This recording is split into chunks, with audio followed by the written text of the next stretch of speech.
Баршаңызға қайырлы күн достар, каналға қош келдіңіздер. Сіздермен Ақбота. Бүгін сіздермен ортасы шикі болмай толық пісіп шығатын өте дәмді лүпілдек оладьилардың рецептімен бөлісетін боламын. Бір жасағаннан шығатын сәтті рецепттердің бірі. Міндетті түрде маңызды жерлерін жіберіп алмасын, соңына дейін қараңыздар.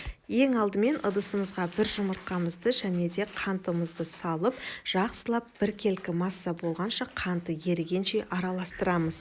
Мендегі жұмыртқа қолдың жұмыртқасы.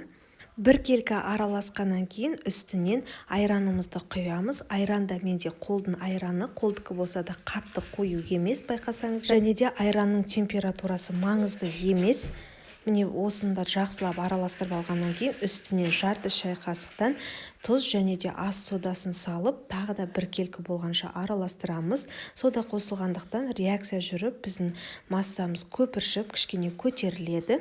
Енді осының үстінен електен өткізілген ұнымыздың жарты бөлігін ғана қосамыз. Түйіршіктері кеткенше жақсылап араластырамыз.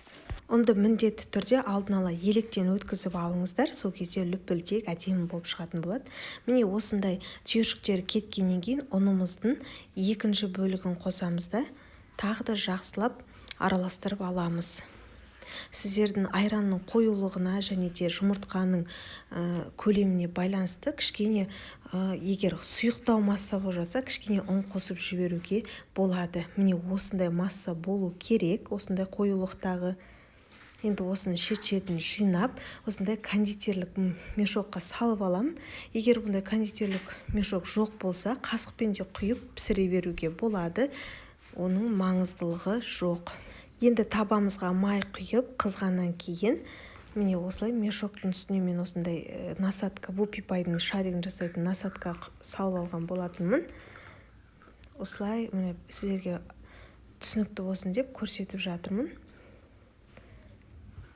Осылай құйып шығамыз. Және де баяу отта пісіретін боламыз. Газдарыңыздың жануына байланысты қатты баяуға да қойып қоюға болмайды. Міне осылай барлығын құйып шығамыз және де асты қызарып, әдемі болып пісе бастаған кезде екінші бетіне аударамыз. Екінші бетіне аударғанда біздің оладьиларымыз екі есе үлкейіп, осындай көтерілетін болады.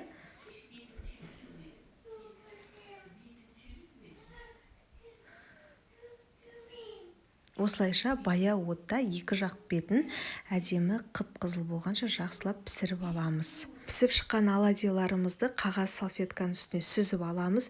Міне осымен біздің өте дәмді лүпілдек оладьиларымыз дайын. Тосаппен, қаймақпен ұсынсаңыздар өте керемет болады.